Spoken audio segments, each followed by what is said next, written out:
বাংলাদেশের এই প্রথম ডায়মন্ড প্লে বাটন আনলো রাকিব হুসাইন। দর্শক শ্রোতা, বাংলাদেশের টপ ইউটিউবার এবং বাংলাদেশের টপ রেকর্ডার রাকিব হুসাইনকে নিয়ে থাকছে আজকের এই ভিডিও। এবং ডায়মন্ড প্লে বাটন পাওয়ার পর রাকিব হুসাইনের কিন্তু অনেক রহস্য বের হয়ে আসছে এবং সে কিন্তু নিজের মুখে অনেক কিছু আমাদের কাছে স্বীকার করে। এরই সাথে থাকছে তারই টিম মেম্বার ইয়াসিন এবং মেহেদিকে নিয়ে অনেক অজানা তথ্য। তাই ভিডিওটা আপনারা কেউ মিস দেবেন না। এই ভিডিওর মাধ্যমে আমি Rakib Hussain diamond play button পাওয়ার পর কি রহস্য বের হয়েছে এবং ইয়াসিন মেহেদির কি রহস্য বের হয়েছে সেই সবটুকু আমি দেখাবো। গাইস, গতকালই কিন্তু রাকিব হুসাইন তার ইউটিউব চ্যানেলে একটা ভিডিও আপলোড দেয় এবং সেই ভিডিওর মধ্যে কিন্তু সে ডায়মন্ড প্লে বাটন আনবক্সিং করে। আর সেই ব্লগ ভিডিওর মধ্যেই কিন্তু রাকিব হুসাইন তার নিজের মুখে অনেক কিছু স্বীকার করে এবং সে কি স্বীকার করে সেই সবটুকু আমি এই ভিডিওর মাধ্যমে তুলে ধরবো। গাইস, আমরা সবাই জানি এই প্রথম কিন্তু Rakib Hussain diamond play button পেয়েছে, বাংলাদেশের টপ রেকর্ড। আর তার ইউটিউব চ্যানেলের সাবস্ক্রাইবার সংখ্যা কিন্তু বাংলাদেশের সবচেয়ে বেশি, প্রায় 14 মিলিয়ন।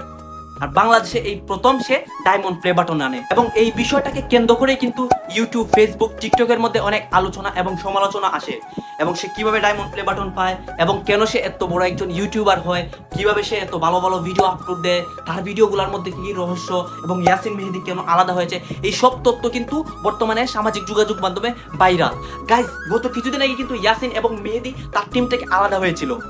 আর এখন কি হয়েছে, রাকিব হুসাইন সে ডায়মন্ড প্লে বাটন পেয়েছে এবং সেই ডায়মন্ড প্লে বাটন পাওয়ার পর কিন্তু সে কৃতজ্ঞতা প্রকাশ করে এবং সেই কৃতজ্ঞতা প্রকাশের মধ্যে কিন্তু ইয়াসিন এবং মেহেদির নামটি সে উল্লেখ করে। মানে ইয়াসিন এবং মেহেদি তার জন্য অনেক কষ্ট করেছে, তার জন্য অনেক কেটেছে, এইটা কিন্তু সে স্পষ্টভাবে স্বীকার করে।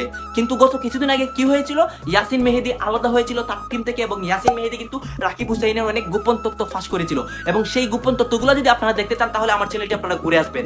Guys, Rakib Hussain diamond play button পাওয়ার পর আপনাদের কি মতামত প্লিজ ভিডিওর কমেন্ট বক্সে বলে যাবেন এবং রাকিব হুসাইনের ভিডিওগুলো যদি আপনারা একটিবারও দেখে থাকেন তাহলে আমার চ্যানেলটি সাবস্ক্রাইব করবেন। ধন্যবাদ।